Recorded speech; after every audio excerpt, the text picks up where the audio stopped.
Hey, I want to give you just a quick video on the Last Chance Summer Shred and what it is and really what it isn't, just to sort of be clear. First of all, don't look at this as a sort of a 6-week program. It's not a 6-week diet that you do for 6 weeks and then go back to whatever else you're doing. It's not a 6-week, workout that you're done after 6 weeks. Okay, it's really more of a an educational piece that's going to teach you how to eat, sort of to carry on with going on into the future. So we'll talk about the things that you should not be eating, which is really important. A lot of times what you don't eat is more important than what you do eat. And we're talking about the things that really make a difference. The nutritional piece will be, you'll learn stuff going forward. We'll put it into action during the 6 weeks, but it's something that you should think about, just carrying on with and learning how to make it work in your life. I mean, that's really the hard part. That's the part that people have to customize. Everyone has different, likes and dislikes or constraints in their life. Other people to consider, around eating and whether or not they travel and all these things. So making it work in your life is always something that's hard, and that's something you have to practice. It's really a skill.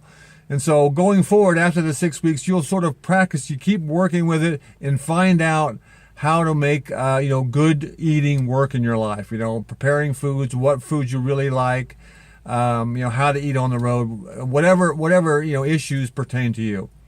On the training side, I mean, there's many ways to make it work. Training, there's almost an infinite ways to program workouts that are effective for different things.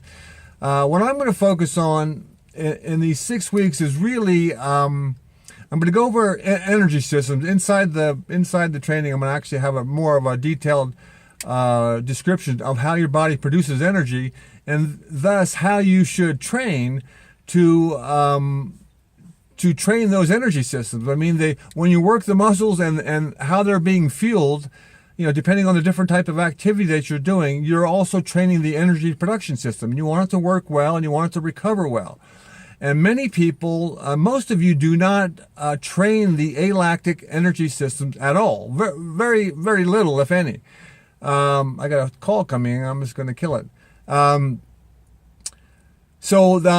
it's very effective to train the alactic system. So that's one of the things I'm going to show you how to do in this training is to make sure you're working the alactic energy system. There's three basic energy systems. The alactic system, which uses phosphocreatine, it's for producing energy quickly and for producing a lot of energy, for a lot of force. So we want to use that system because it's one that you're not using, and it's very effective when you do utilize it for both building muscle and for cranking up your metabolism, for fat burning and stuff. So you really want to learn how to optimize that alactic energy production system. The second system is the glycolytic system. That's just like your glycogen that you store in your body, and also glucose. So this is the sort of the primary energy system.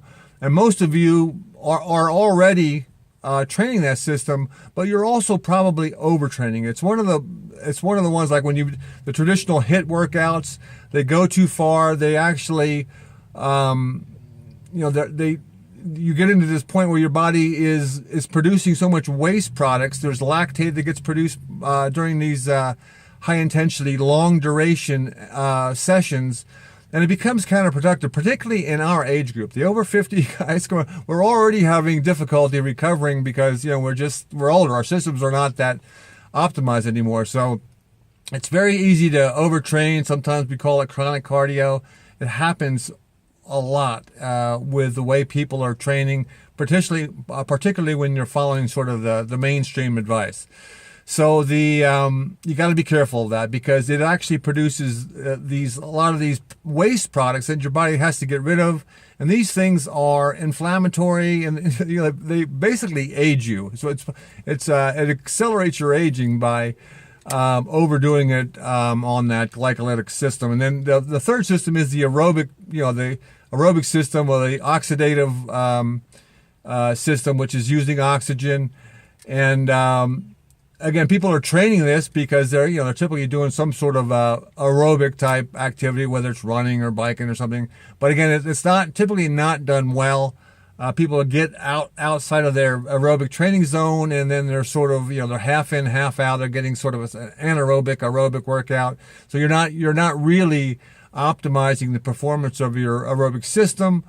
Now we're going to talk a little bit about that, how to know, when you're in the aerobic zone or not, how to stay in it. And again, these are something that, like, training your aerobic system, for example, in 6 weeks, you're not going to make, much difference in all. Even if you did all your workouts perfectly, you're not going to build that aerobic system very much in 6 weeks. It takes a long time to do this. We're talking about, months and years.